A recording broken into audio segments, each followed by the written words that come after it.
The drivers have managed to bring about 3 different winners in the first 3 rounds, but each case saw very different dynamics as to how the race itself unfolded. This makes it hard to get a read on what to expect today in Virginia. Will we finally have a repeat winner, or will there be a 4th? We'll find out soon as we get ready to watch round 4 of the Lotus 79 Sunday Grand Prix Series, and you'll see it all live here on the Global SimRacing Channel. Hi, I'm Joe Peak, and with me in the booth is DJ Clark. Behind the scenes is our director, Ryan Bauer, and he's using cameras provided by Dougie Beard. Virginia International Raceway may have never seen Formula One visit, but the layout makes it feel like these cars should fit right in. Let's head to our track guide to learn more.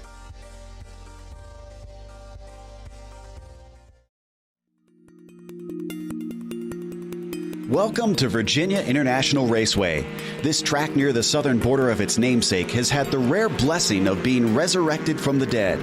With 2 decades of use in its modern incarnation and still drawing regular visits from IMSA and Trans Am, it's safe to say that VIR is back and thriving. The owners didn't skimp on refurbishing the place either. An impressive 7 versions are available to run on iRacing, with viewing areas that include posh villas near South Bend that can be rented by fans. The track's long and complex layout has earned it some colorful corner names too. The horseshoe kicks things off right away with a never-ending double apexer that tends to suck the greedy out into its runoff. Later on, fast cars lacking downforce are sent through the terrifying climbing S's and spit out of the steep drop of South Bend. Of course, there's perhaps the most famous turn of Oak Tree, which has sadly lost its eponymous flora in real life, but is retained here in the virtual world.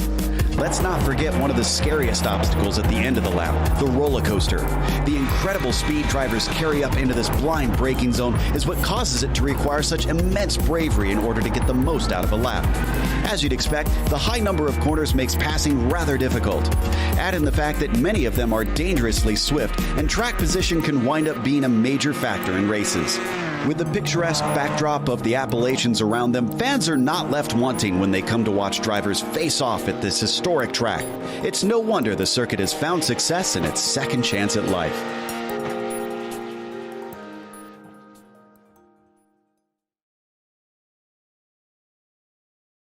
Well, DJ, this place is often described by drivers and fans as one of the toughest road courses in America.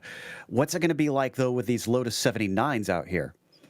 Well, Joe, I got to tell you, it's going to be even more tricky than normally driving around Virginia International Raceway, and that is because of the elevation change that permeates over this track. Now, obviously, these Lotuses, they are ground effect cars, so they need that suction into the ground, and with just as much elevation change that they're going to be going through specifically on the back half of the lap, it's going to make for a very unstable car, and so drivers are going to have to be very, very careful.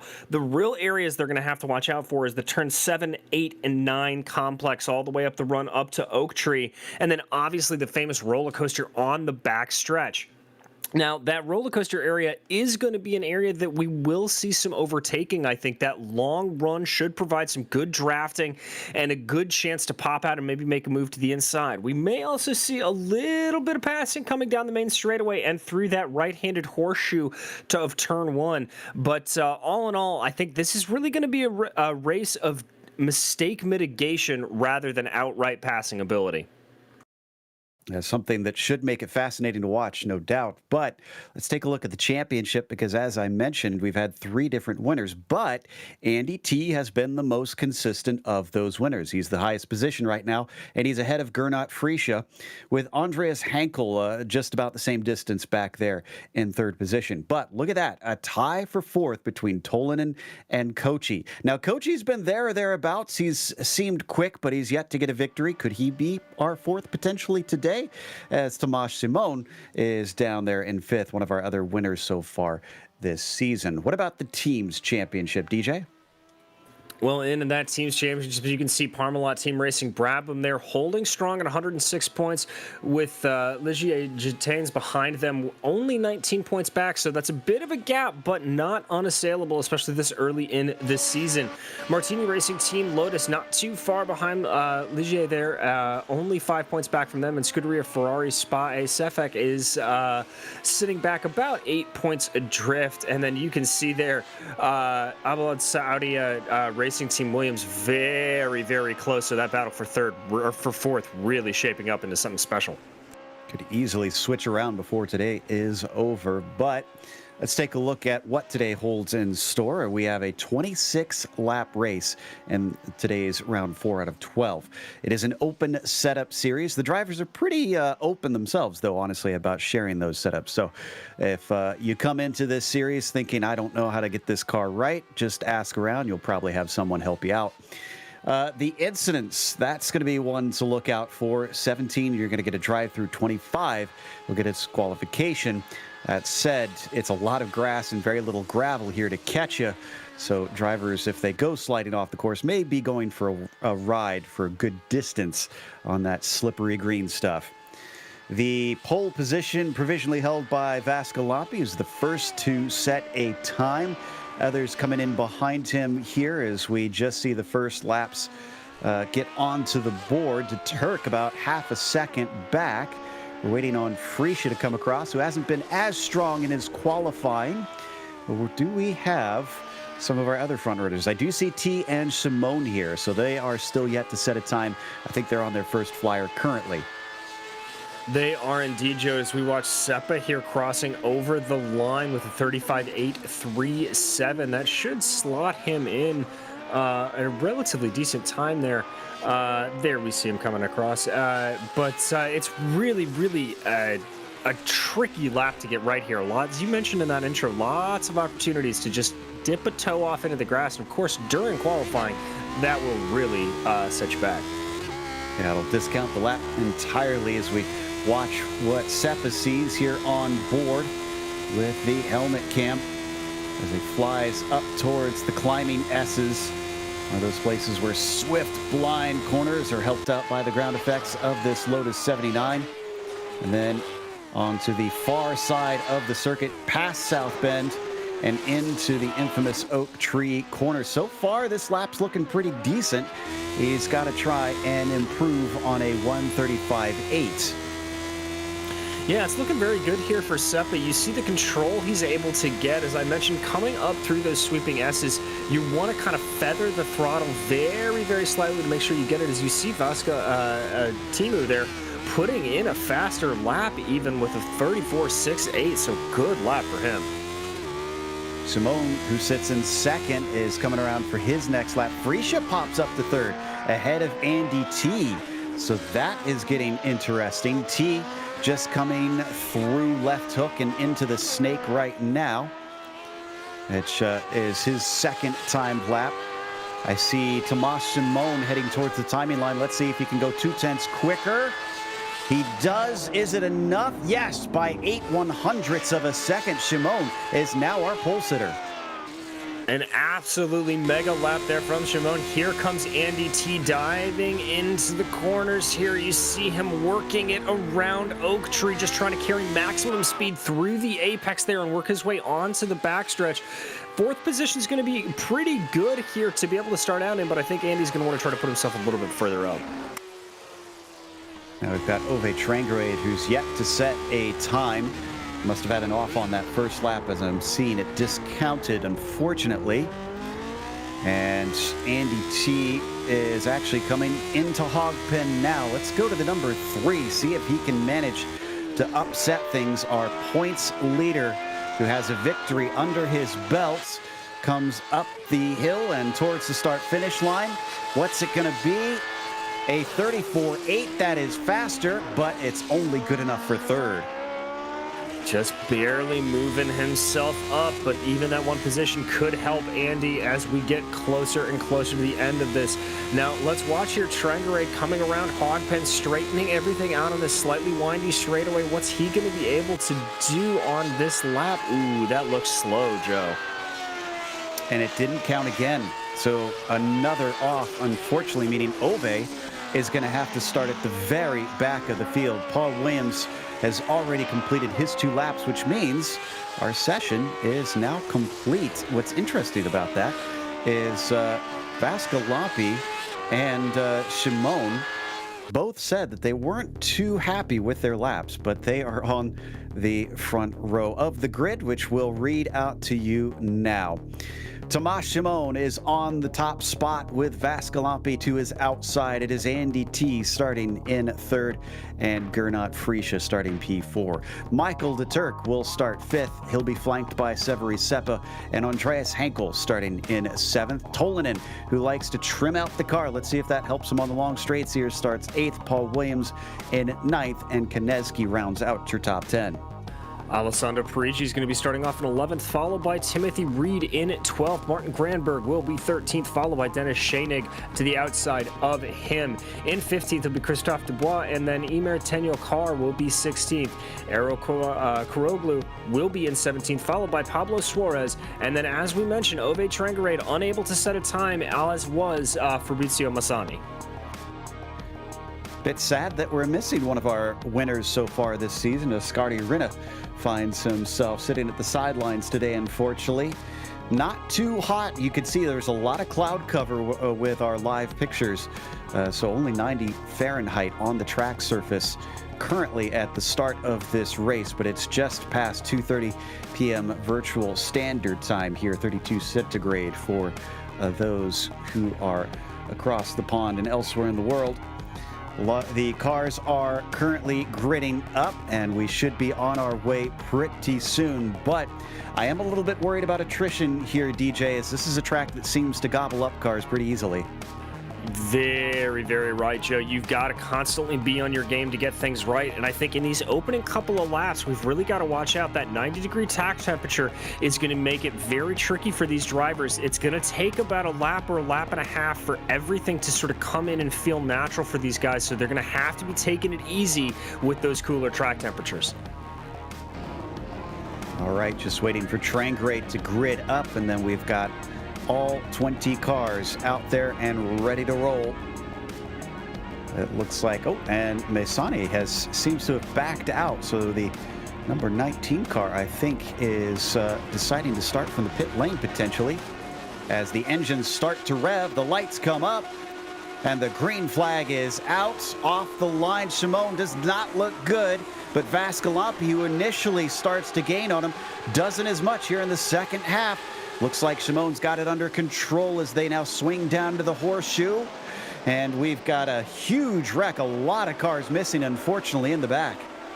Yeah, it looks like Parigi is one of them that's out, as well as potentially, I think, Suarez. A lot of guys in the back having some very serious problems. But Andy T up front has been able to get by Vascalampi there into second as they make their way through the hooks and into the snake.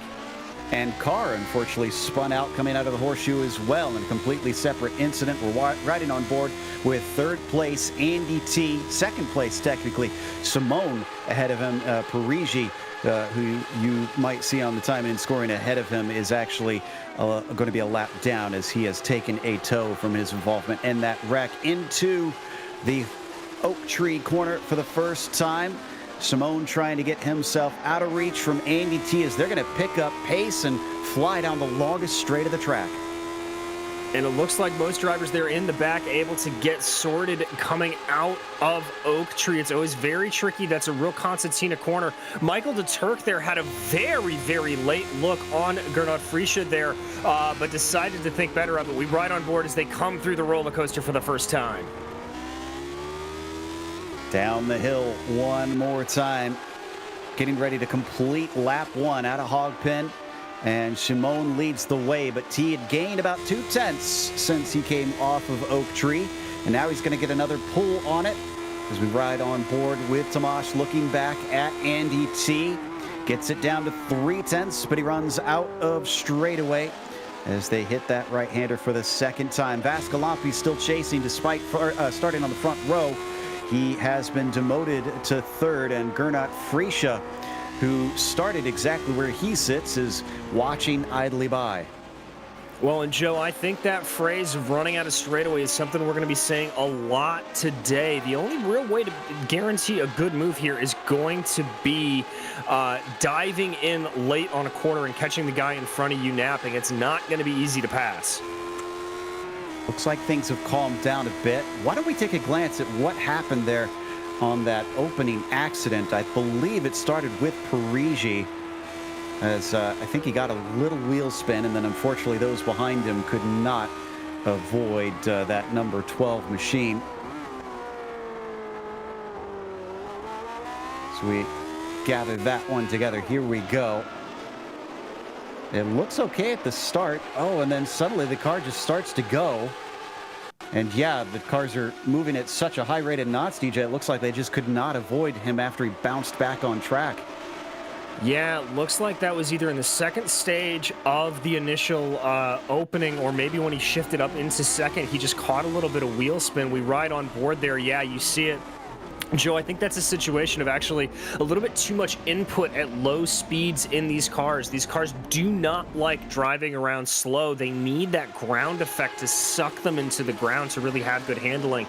And if you try to put a lot of inputs at low speeds, they will not respond well. And I think that's exactly what happened to Prix. Yeah, and on top of that, they didn't have the tires heated up at all by that point. So unfortunately, he himself and others are going to miss out on a better race today because of his error. We continue to watch Vascalampi in third, trying to chase on Freesia. And, on T, rather. Freesia behind them, though, does have a bit of a train starting to form. De Turk and Seppa, as well as Hankel, are clinging on to the back of the number one. Indeed, Fritcher just looking like he's holding them back ever so slightly, but able to get good runs out of the corners. Now, De Turk looks very, very strong on the binders. He's really able to kind of close in the gap ever so slightly under braking. So I think he's going to start to put the bit between his teeth here soon and really start to go for a move on Fritcher if he can get it. They pick up speed down the back stretch, 170 miles an hour before they have to brake hard over the blind crest, kink into the roller coaster. And then it's back downhill once again, but no change in position. Freesia fourth, De Turk fifth, Seppa sixth, and Hankel in seventh. Konecki's a little far behind them. He could maybe start to gain if he can find some pace there. You can see him in the yellow machine at the back of that group.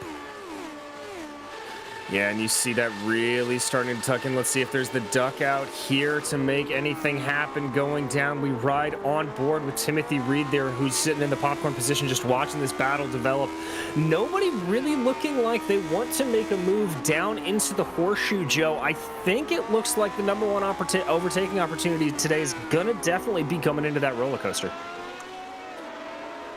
Certainly seems like it at this stage in the race, but then this could change significantly by the end as they head out of the snake and towards the climbing S's. Reed still trying to stay ahead of Shaning, who gains on him by a good chunk there. You can see him right on top of that black number 14 and down through South Bend as we look forward at him. Sometimes you can see sneak attacks here into the oak tree, but certainly not this time, not nearly close enough. And now it's all about that corner exit. Reed looks good. He might actually be able to go on the attack. That's Granberg in front of him.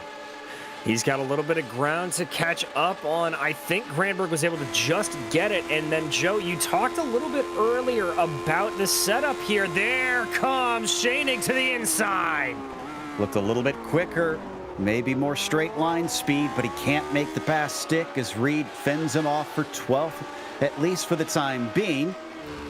So what I thought would be him going on the offense for Martin Granberg ended up being a defense on Dennis Shaning. So once again, down another of our long stretches along the pit straight towards the front. We head back to Shimon, who has currently got a gap of about 1.3 seconds. Back to Andy T. T himself still has a mirror full of Timo Vascalampi, who sits in third. Yeah, Timo doing a really good job of sticking to the back of Andy T here, but Shimon just able to eke out ever so slightly, just a little bit lap after lap, and that's exactly the kind of thing he's going to need to do to be able to pull away. If he's able to get that gap up a little bit more, just a couple of tenths, I think he'll really start to be able to break the draft to T behind him, and at that point, he's basically hot lapping.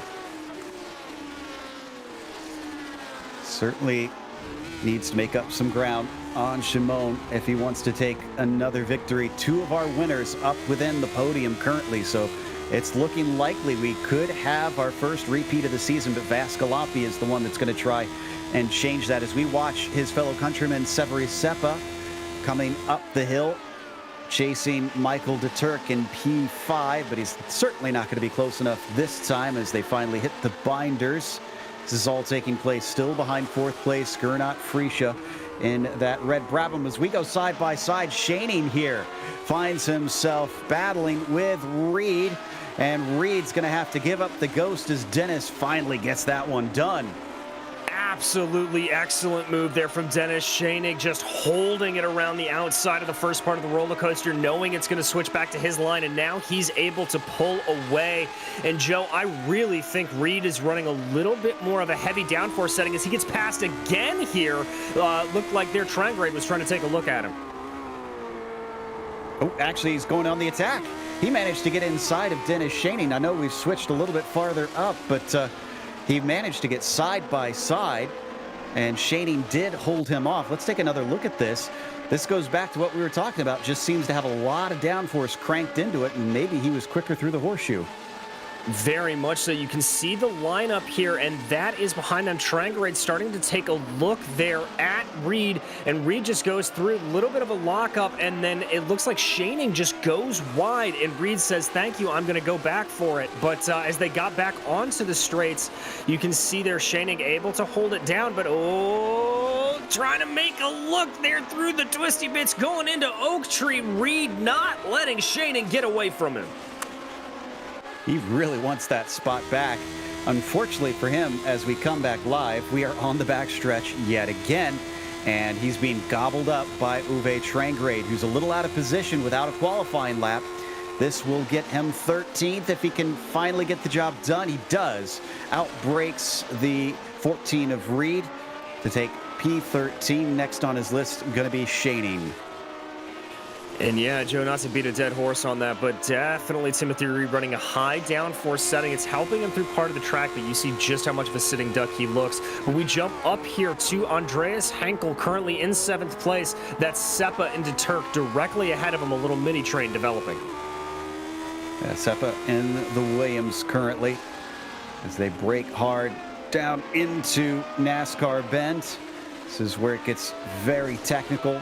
They're going to unleash them through the snake, hoping the tires can manage to find grip in that tarmac as they pick up speed, straight lining those weaving corners as much as possible. They all spread apart slightly, so nobody finding an advantage over the other here through this portion. De Turk, who at one point was right behind Gernot Frische, instead finds him losing touch with them and now is more concerned with those in his mirrors. Yeah, and as I said, that early pace, I kind of had Michael de Turk pinned as somebody maybe to watch for us. He had some really good looks on Frische early on, but it just looks like that green machine's starting to slow down a little bit. But we jump back up here. This is Vascaloppi right now, as they work their way through the roller coaster. I have to say, this is a very measured drive here from the Finn. He is just holding on to 3rd place, stalking Andy T, not letting too much of a gap develop. I think this could get a little spicy later on, but right now, Vascaloppi very happy to sit back in 3rd. As he stays within that half a second of Andy T down into the horseshoe yet again. We've been getting a lot more sun on the track despite all the clouds that you can see. They just seem to have gotten lucky or unlucky, depending on who you ask, that it's been quite sunny now for a bit of the races. Who was that we just saw spun? Was that Tolanen? That's Tolanen in the horseshoe. Oh, tough break there for Jukka Tolanen. We watch here, he's just coming in behind. I believe that's Granberg ahead of him. He's trying to stalk down, comes in, jumps out to the outside, going to try to carry a little bit more speed there coming in through the horseshoe. Let's see what happens. Just tries to get onto the binders. Oh, there's contact, and that forces him off into the grass. That was Konecki in the 17 who made contact there with him. Konecki able to continue on, runs in 9th. But we have, unfortunately, where did he wind up? Tolanen is 14th now, it looks like. So he dropped a lot of positions from that spin. We're now watching from Henkel. Oh, and this is a great run from Seppa. Deturk does not defend at least. Well, ooh, almost losing the car. Seppa locks him up. He manages to keep it from spinning, but what I thought was going to be a completed pass goes away from him. Indeed, and good job there from Severi Seppa to hold onto the car, but that's going to leave him ample to be overtaken here by Andreas Henkel, who's now tucked up behind Seppa as they go down the main straight into the horseshoe. Let's see if Henkel decides to make a move. Really doesn't here. Ooh, late onto the binders, tries to force him a little bit wide, just poking his nose in there, trying to get Seppa offline. He got him offline for a bit, but he couldn't step through, and we seem to have lost Dennis Schoening. Oh, this is bizarre. Schoening almost looks like he had a hardware failure of some sort as he just went straight on and disappeared. So we'll go back to that in a bit, but in the meantime, let's stick with Henkel, still seeing what he can do on Seppa. And Seppa taking advantage of every inch of the track there. You see him kicking up a little bit of grass as they work their way through the S's there, now diving under the hill up into Oak Tree. Now, rest assured, Henkel knows this is going to be a good opportunity once they get a good jump off of the line. They expand out as they get up under speed again. Looks like Henkel didn't have the best exit there coming off of Oak Tree. Yeah, he definitely lost time. It was down to 0.2 of a second, and then now it's up to half a second. But instead, Seppa going to try it again. Let's see if he learned his lesson that last time. He was a lot safer, but he still couldn't get the pass completed. So Deturk retains P5, but Severi's learning more and more about what the car can and can't do. Here we go again. Henkel a lot closer as we take a look at the number 2, Tomasz Simon, leading. Let's go back to that battle between Seppa and Deturk because they're going to be side by side. Deturk to the inside, coming down into, oh, and slides wide in the horseshoe. Here comes Henkel. He'll manage to overtake Seppa since he had to check up. He'll get one spot, but not both of them. That is some amazing heads-up driving there from Andreas Henkel. Just able to notice that Seppa took a little bit more speed coming into the corner. Let's jump back to replay on this, Joe. You can see Seppa gaining big time. They managed to get side by side. He's almost fully past him, but then a little too good into the braking zone from Michael Deturk. Slides the car and somehow catches it. And it keeps him the spot, but that certainly would not be kind to the tires. Most certainly. And speaking of not kind to the tires, a big slide through Oak Tree there for Henkel. That's not going to help him. And Joe, I really have to feel bad for Severi Seppa coming through that move. It almost looks like that he set up Deturk to sort of outbrake himself and went for the over-under, was looking for the crossover, but Henkel's opportunistic move denied him from that and forced him to check up and ended up losing him the position. Ooh, but that White Lotus looking very, very loosey-goosey there for Seppa coming through the roller coaster. It's right on board. See what it feels like from the driver's perspective as he's starting to lose touch, and he can see Henkel gaining on Deturk. We switch to the gearbox of Michael Deturk as behind him the red number 13 pops out, tries to outbrake him. This didn't work for Seppa before. A little bit smoother into the corner for Deturk. Chops back down on the second apex and denies Andreas. Great bit of defensive driving there for Deturk, opening the door for Henkel and then saying, yeah, I see what you're doing. I'm going to close it.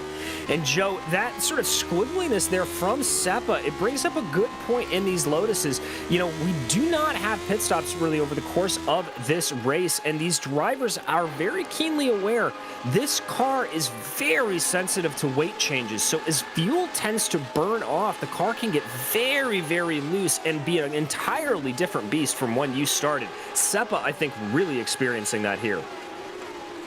And as much as these three have been fighting, you may have noticed it's become 4 now. That's Paul Williams in the number 15, who has suddenly joined the party. And they come up the backstretch yet again. This looks very good for Deturk. This is the farthest he's been away from a lot of the drivers for a while, I think.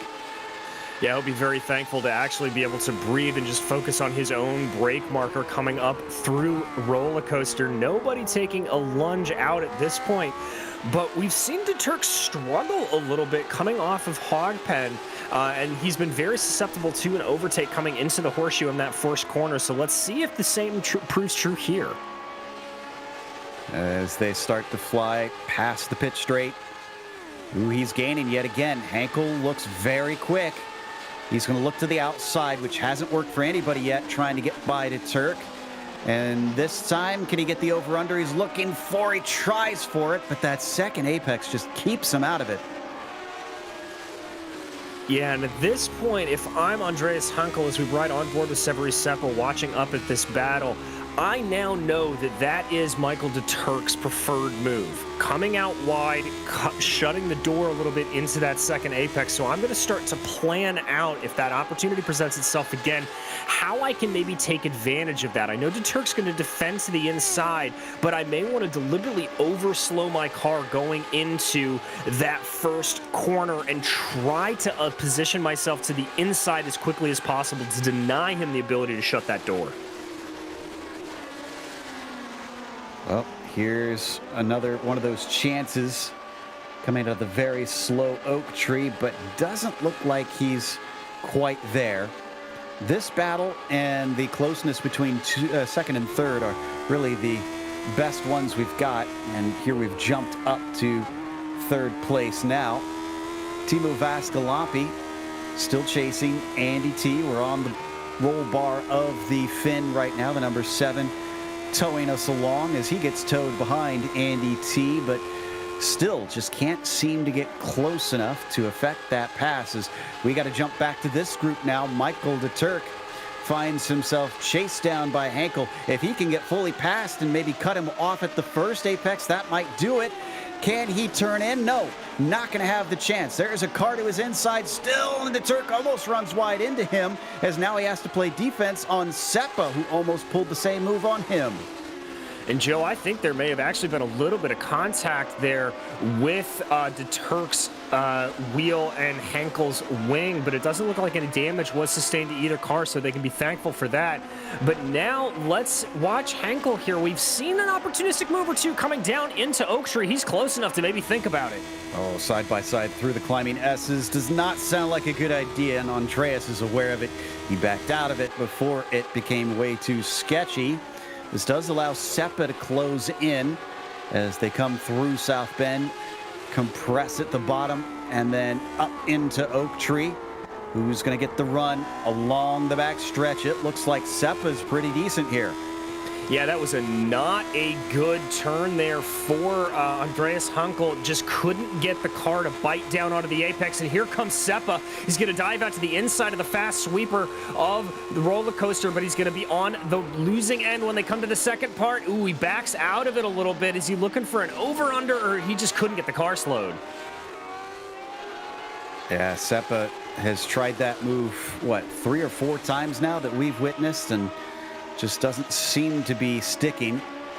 Has to find himself on the inside if he wants to make it work. T still with mirrors full of Vascalampi. Ooh, and he gets awful close through NASCAR Bend, but not often earmarked as a place where you can overtake. No, certainly not. And it looks, really looking in on this, that Vascalampi has now started to go as fast as possible. He's really putting it in. There you can see just ebbing and flowing ever so slightly on that time. But it is, I think Vascalampi's got the bit between his teeth. He wants this second place.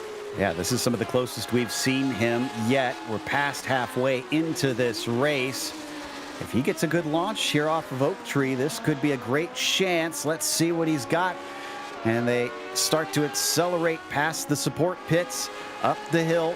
It's about 0.4 of a second as they get up to 155, 160 miles an hour. Climbing down, falling down to 0.2 of a second. But now they hit the binders and he can't attack there.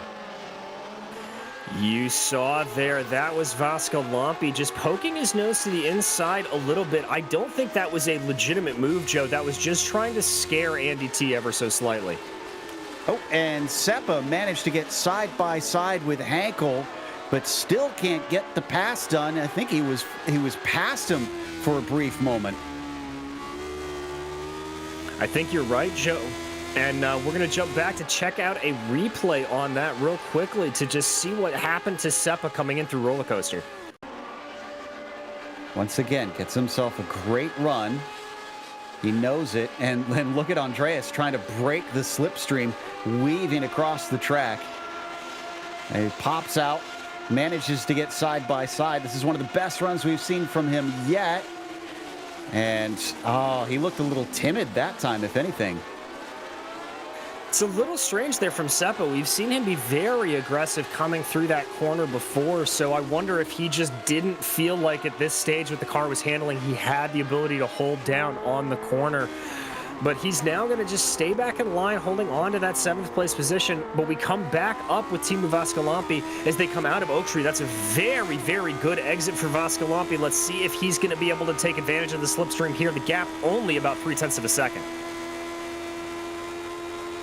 He's gaining yet again, but we saw before he gets close, and yeah, you can see him break quite early compared to T. Oh, but T makes a mistake and hands it over. A rare error from the number 3, and Vaskalampi easily into P2. Oh my goodness gracious, Joe. Let's take a look at the replay on this. You see their T being defensive. Good driving, comes in. Joey just couldn't get the line right. He tried to come into the line, it looks like, and couldn't get the car fully slowed. Let's ride on board. I think he touched the grass just a little bit, maybe, with his right-hand side coming into the braking, unfortunately, and that spun him out. He fell to 3rd and now has Gernot Friesche right behind him as they come through NASCAR Bend. Here's a cheeky little remark, though. Normally the drivers have hotkeys for saying thank you to lapped cars that they're going by and things like that. He entered a thanks after he went by T. Well, Joe, you know, these drivers, they do love to get in each other's head a little bit, and I think that's a little bit of mind games there from Teemu Vaskalampi. Well, right now, Gernot Friesche spying a potential podium. Still looking for a victory this season, though.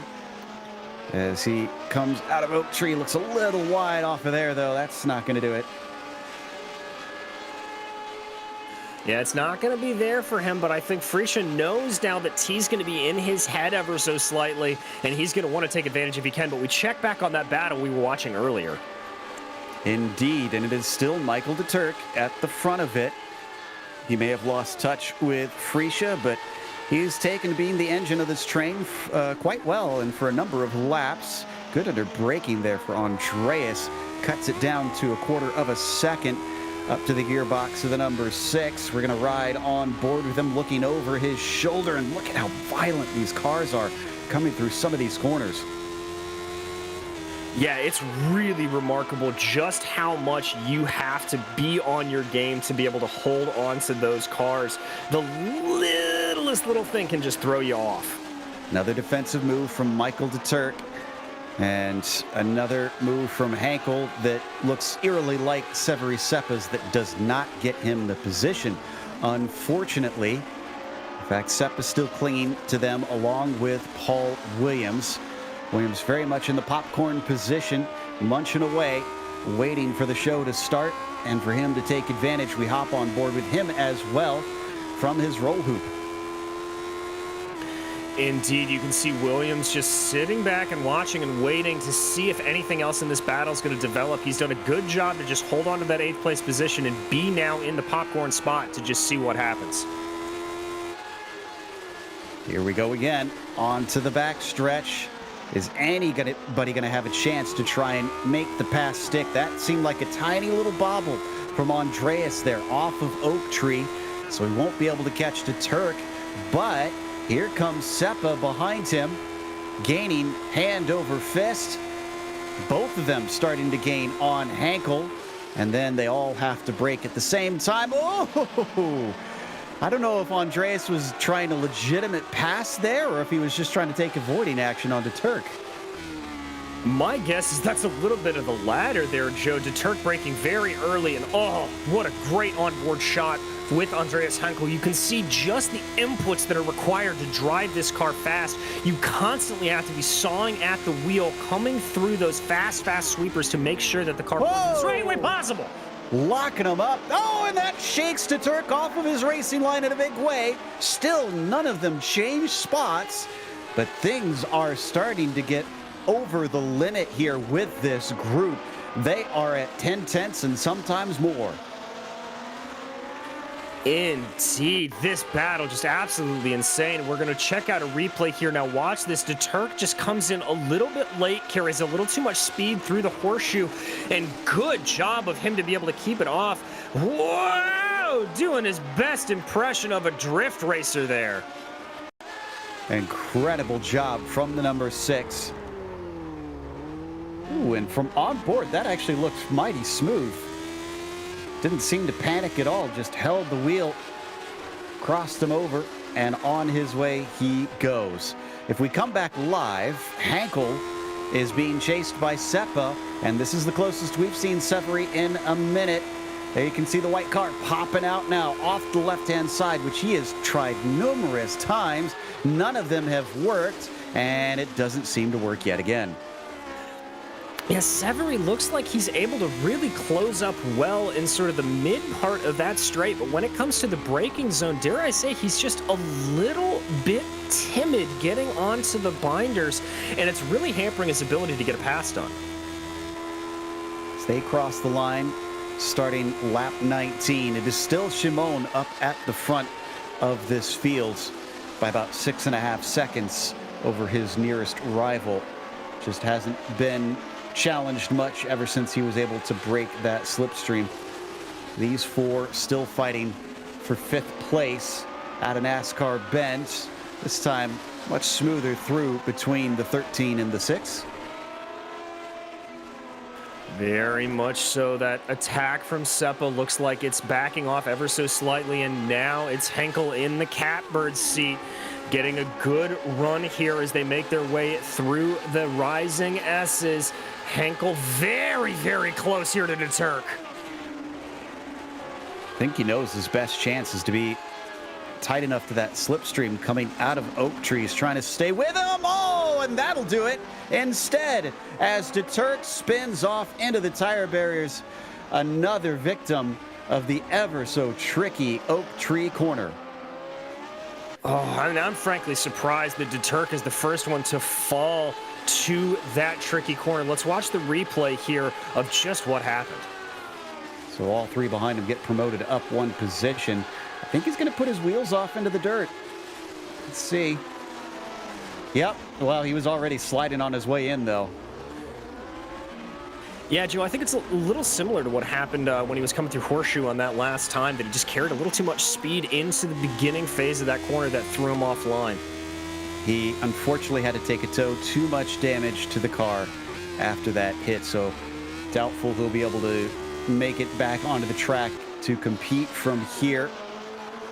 So Henkel finally gets himself up into 5th, and now he sits behind this man, Gernot Friesche, who has been chasing Andy T, but I don't think he's been gaining much. Oh, and did we lose Peter Konieczny? Oh, Konieczny blew an engine. The 17, he must have shifted down when he was trying to shift up, because he was on a straightaway and the car just went away on him. Yeah, Joe, I just went back and checked out the replay. That's exactly what happened. He was coming out of Hog Pen onto the main straight, and I think you're right. He just shifted down, revs went through the roof, and engine went kablamo.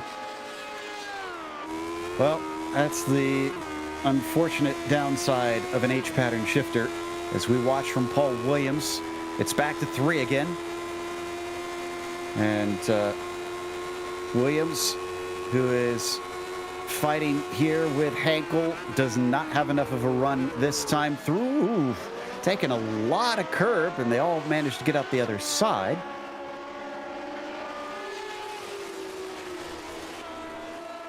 Indeed, but it just looks like now as they dive their way through Hog Pen, Henkel now just trying to see what he's got on Seppa, but the one guy I'm really watching under this, I think Paul Williams is holding back a little bit. I think he's going to have some speed in these last closing 6 laps. Wouldn't be surprised if he makes a very hard run at these 2 drivers in front of him. They're all fighting for P5. And here is our leader on screen, Tomas Simon. The gap is so big, we're not even getting glimpses of Vascalampi behind him, at least with these angles. There he is now in that number 7. Teemu finding himself quite quick today, and that will certainly help him in this championship, as I'm trying to figure out where exactly he is, because I don't think he's even within the top 10 in the points. No, he's not had the greatest start to the season, but Joe, we've seen in multiple series that we cover as well as real life, if you have a good race like this, it can just change your mentality going forward, and that can be enough to put yourself into the driver's seat when it comes to talking about putting yourself into the championship hunt. Speaking of the attrition that we mentioned earlier, we've lost Messani, Parigi, Dubois, and Deter Konecki appears to be our latest DNF, as he's been sitting taking repairs, and I do not think he will also return, considering his engine expired on him. We're down to 5 laps to go, and this is our closest fight in the field. Seppa ahead of Henkel, ahead of Williams. Yeah, compared to what we saw earlier, Joe, this is just downright tame racing. Ooh, but a big lockup there from Seppa diving into that first corner. So as soon as I say that, it looks like the game is afoot again. Lap traffic gonna let them by. That was Suarez. So nicely done by the number 20, just making sure he keeps out of their way. Once again, all over the back wing of Henkel, Paul Williams keeps that Diach driver honest here. Looking to weave their way through the climbing S's. Slightly different lines between all 3 of them. Cars now starting to slide around more and more in these warmer temperatures than we saw earlier in this session. Well, Joe, I think you jinxed Andreas Henkel there, as he just went into a full 4-wheel slide through the oak tree. That's going to open up the door a little bit to Paul Williams if he wants it. We haven't seen a lot of aggressive driving there from Paul, and it doesn't look like we're going to see it here. He decides to stay in line coming up through the roller coaster, but he is definitely closing in on Henkel with that mistake from him coming through oak tree. Down to 4 laps to go now. And this top 5 spot is absolutely up for grabs. Tries to stay in the slipstream. You can see him following no matter where he goes. Takes a little poke out just to show himself in the mirrors of the number 4. Once again, I'm surprised at how much curb these cars are taking. Usually it struck me as a bit of a no-no trying to climb the curbs in this Lotus 79. Yeah, it can be very tricky, Joe, because when you get that elevation change coming over on one in particular front tire, what that does is it breaks the ground effect. It breaks that sort of vacuum tunnel underneath the car, so it's normally a no-no. But these drivers very clearly know what they're doing, and they're able to keep it there, especially with the lighter speeds. I've seen these drivers taking a lot of risks that I have to say I wouldn't normally be taking. Well, that's why this is top split. I believe the strength of field here today is in the range of 3,700, which is pretty steep. Paul Williams, that one didn't look as good as we've seen before. They have spread apart by a good margin here coming up the back stretch. This is still our closest battle on the track. What if we, though, could give a little bit of love to the number 10 car of Uwe Trangerade, who we know failed to put a lap time in and started from the near back of the field, 1 position away from the very tail end. And he's gone from 19th to 11th so far. He's got about 8 seconds to make up to get to Jukka Tolinen. Not impossible, but he's going to have to hope for some mistakes from the number 8 if he wants any higher than 11th and to crack into the top 10. Yeah, it's going to be very, very difficult, but here we ride on board with Tolanen trying to see if he can get anything on Reed. Ooh, overshoots that apex ever so slightly. It's more of a, what I would call sort of an overtaking line than a fastest way through the corner line, but there Tolanen able to at least keep the gap at a relatively reasonable margin. Haven't got to talk about himself and Reed a whole lot, except for earlier on in this race. So glad to see that that is going to continue on with a great battle. Martin Granberg in front of them currently, hoping that they'll fight too, because that'll certainly help him pull away and keep safety in that top 10 spot. Through the South Bend and over the crest, through the compression, back up into Oak Tree. Let's see who's getting the good run off of that right-hander. And so far, Reed looks okay, up to 0.4 of a second. But, oh yeah, here we go. Tolanen. And with all his straight line speed that he usually has, it's going to be very easy for the number 8. Just made Timothy Reed look like he was standing still there. Jukka Tolanen with an absolute powerhouse of a move to just fly past down that back straightaway. So move him up into 9th place.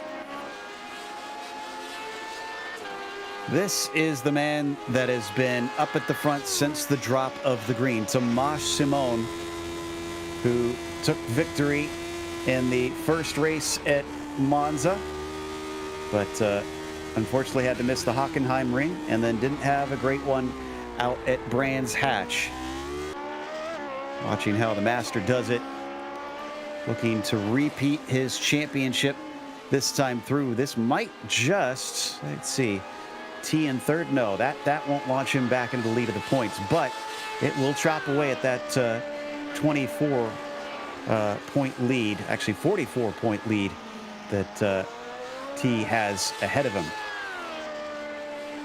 It will indeed, and for Andy T, I think this clearly not one of the most powerhouse performances we've seen him put in, but a very classic Andy T race. He is just putting in good, solid laps, running a great race here, and not letting anything get away from him, despite that little mistake we saw him have earlier on. So we check back, though, on Gernot Frische. This is him running in 4th. That battle between Seppa and Williams and he dying down a little bit as Thomas Shimon takes the white flag. Last lap to go for Tomasz Shimon. As we look at the number 2, swing that Ferrari through the snake and up towards the climbing S's. We are now getting into the thick of the series of Season 2 here in the Lotus 79 Sunday Grand Prix Series. And so far, Tomasz Shimon is showing that last season was certainly not a fluke. He can repeat that and keep his crown if he puts his mind to it. 10-second gap over Vascolampi. Like you said, not domination, but certainly authoritative. Very much so a performance that we are not used to seeing from used to seeing rather. There we go. I'll get the words out eventually. From Shimon, when he is out front and comfortable in that car, he is just so hard to beat, Joe. So he breaks one last time for Hogpen and flies out of that corner. He can now see the flag being waved as Tomasz Shimon takes the victory here at Virginia International Raceway. Vascolampi is going to follow him with Andy T in 3rd as we're watching the fight between Granberg and Tolanen. Tolanen gaining quite quickly. If he can stick with him and get a good run off of Hogpen, I think this might be possible. Indeed, there you saw Tolanen. I think he knows. Oh, big lock up there from them, trying to hold it in. Let's see where they go. They're side by side. Oh, this might be a drag race, and if I'm Tolanen, I feel confident about that, but he starts to drop back, just too timid into Hogpen. Instead, he's fending off Timothy Reed, but he's quicker. Oh, and he's just shy of Granberg at the line. So Granberg will take 8th, Tolanen 9th, and Reed into 10th. As the last of our drivers trickle across that finish line, we're going to take a quick break here on the Global Sim Racing Channel. We'll come back with the official results as well as driver interviews, so stick around.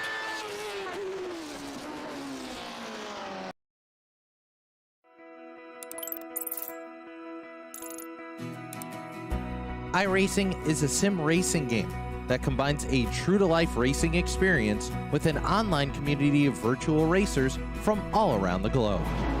iRacing offers a multitude of officially licensed cars and tracks, laser scanned with millimeter accuracy. Their car models and mechanical systems are based on real-world physics, engineered in cooperation with manufacturers and race teams. Their skill license system ranges from rookie to pro, ensuring members are always pitted against those with similar skill sets. Members are able to sign up for a weekly race series, compete in time trials, host a private race with friends, and participate in racing leagues created and run by the community. With over 170,000 members, iRacing works in partnership with renowned motorsports organizations like NASCAR to deliver virtual races based on the real-life NASCAR Cup Series, as well as many other series on the NASCAR ladder. iRacing also features team racing, providing a variety of options for members to create and manage their own teams. Race with friends or real-world teammates in full-length endurance events like the 24 Hours of Daytona, Spa 24, or the Bathurst 12-Hour. Additional partners include IMSA, World of Outlaws, Supercars, and IndyCar, allowing members to race in their very own Indianapolis 500, Bathurst 1000, Chili Bowl, and many more iconic events. This is iRacing, delivering the most authentic racing experience short of getting into a real race car. Sign up today at iRacing.com.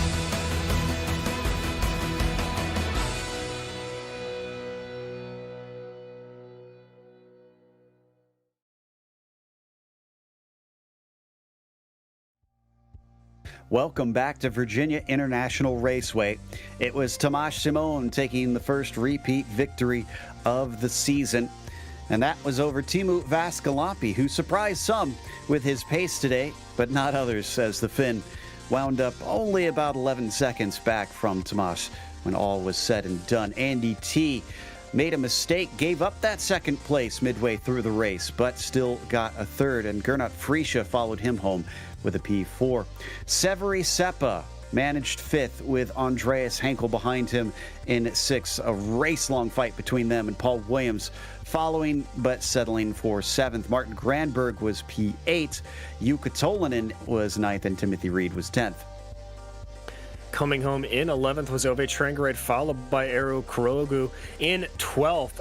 Imre Tenyol Call came home in 13th, followed by Pablo Suarez in 14th. Dennis Schoenig having a little bit of trouble finishing 2 laps down, and then there you can see the rest of the field. Those are non-finishers, including Konieczny, DeTurk, Dubois, Parigi, and Masani. It looks like we've got our second place finisher ready to talk to us, Teemu Vaskilampi. Teemu, you had the pace to hold on to T and were right on top of him for a long time until eventually he handed it over to you. Were you surprised to see him crack like that, or did you kind of expect eventually you'd break through him? Well, I wasn't gonna do anything risky, but I just kind of saw in my nose a couple times and kind of asking if he should play a bit, and he cracked right away, so I don't know what to say. Well, it made it a lot easier for you to get second, but Simone certainly had some incredible pace. What do you think made the difference between you and he? Did you have any chance to kind of see where he was going quicker than you? No, I haven't really compared the laps, but we both actually didn't have very good qualify laps. I could have gone a couple tenths faster, and so could him. But I knew that in race pace, he is very consistent and very fast. I maybe can match his pace some laps, but his consistency is so good that once he was out of draft range, the game was basically over. And I don't know what was with Andy. We raced yesterday, and it seemed to me like he had more top speed today. So I don't know if he took some wing off. Maybe he dropped off Thomas' draft because of that. I don't know. Bad Andy. But yeah. And once I got past Andy, and there was so big gap to Thomas and Andy behind, so I was just cruising to the end. No point push. Only way that Andy could catch me was if I make a mistake, and only way I could catch Thomas is if he makes a mistake and he doesn't make mistake in with that big gap. Yeah, you mentioned the wing. This seems like an interesting course since it's very technical out here, but it also has a few of those very long straights. I mean, how did you approach this one setting up the car? Did you want to try and get a little bit more straight line speed, or did you want it to feel solid in all the twisty bits? I had way more wing at the start of the week, but then I talked with Andy and compared our sets, and he had so much less wing that I had to remove some wing to be able to match his top speed. And so as low wings as I dared to go. With the qualified set, I had much more wing. That makes sense, having to take those different philosophies. Well, congratulations on a podium today, Teemu, and hopefully we'll get to talk to you again in Mosport. Yeah, we'll see. Thanks. Teemu Vaskalampi finishing second today, and DJ's caught up with our points leader and third place finisher, Andy T. Well, Andy, it was a very, very solid third place from you there today. Obviously, a little mistake there during the course of the race, but a great job to keep it together on a incredibly difficult circuit, it looked like. Yeah, VIR is tough. It's real tough. She's a cruel mistress. It's a shame I'm the one that made the mistake, though. Teemu is usually prone to a wall hit or two, and this time it was me who made the error. But it is so good to have him back. I've been saying get well soon to him for like 2 weeks now, and finally he's been fit enough to race, so it's great to have him. Yeah, it's definitely adds some great competition up at the top. And so, I'm curious for you, if you hadn't had that mistake, it looked like you were able to at least keep Tomas Shimon in your sights. Do you think you had anything for him today, or was he just sort of off into oblivion? He had a couple of tenths on me, I'm afraid. It's a shame, because I think I was the second fastest driver today, so to be P3 is very annoying, to say the least. Well, it may be annoying, but at least you're able to maintain the championship lead. So I know we're a little bit early into the season, but are you starting to think about racking up the points and trying to keep an eye on the championship, or are you just focused on race wins and sort of letting that racer's mentality take over? It's every week, see how high I can finish, and then talk to me in week 12. I love that, man. How do you like your chances next week at Mosport? Yeah, I don't love that track. There are a certain few corners that can be a bit intimidating, so we'll see. I've got some work to do, and Tamas is quick there, so yeah, we'll see. Well, we'll be watching for sure, man. Anybody you'd like to thank on this great third place finish here today?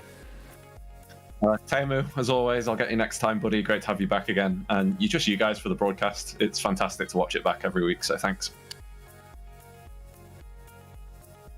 That was third place Andy T talking to us, and that's going to wrap up our interview. So we're going to give a big thank you to the Lotus 79 community for bringing us back for another season of coverage. But also, we want to thank the companies that provide the software and the hardware for our broadcast listed here on your screen. Additional thanks go to June Lalonde, who provides our wonderful music. See the screen for how to get a hold of more of her great work. And thanks to the team today, DJ, Ryan, and Dougie. If you'd like to find out more about GSRC, including upcoming races, you can find it at globalsimracingchannel.com or you can check out our social media through the outlets listed at the bottom of the screen. And if you'd like to support the channel, check out our merchandise store at gsrc.storenv.com. Link is in the description below. Don't forget to subscribe to our YouTube channel as well so you don't miss a moment here on GSRC, because the next race will be at Canada, as we mentioned, Mosport, Sunday, April 18th at 12:30 p.m. Eastern. But we also have upcoming races for other series listed on the screen, so check those out and mark them down on your calendar. Up next in just a few minutes, we've got the Absolute Beginners League at Watkins Glen. That'll be at 2 p.m. Eastern. Until next time, race clean, race hard. We'll see you on the track.